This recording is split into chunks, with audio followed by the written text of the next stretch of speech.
আপনি শুনবেন আমার যুবক ভাইরা চলে যায়, তাদেরকে বিয়ের কথা, প্রেমের কথা এগুলো না বললে তারা চলে যায়, মাহফিলে বসে। আজকালকার যুবক নবী প্রেমের ওয়াজ শুনতে চায় না, সারাক্ষণ শুধু মোটিভেশন নিয়ে ব্যস্ত।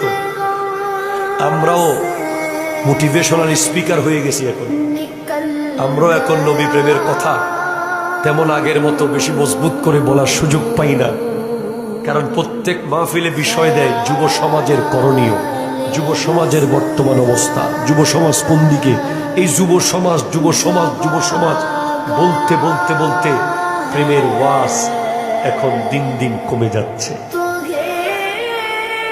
যতই আপনি মোটিভেশন দেন, প্রেমের ওয়াজ যদি না করেন, নবীর মোহাব্বতের ওয়াজ, কখনোই ইমানের স্বাদ পাওয়া যাবে না। ঠিক কিনা? জোরে কথা বলে।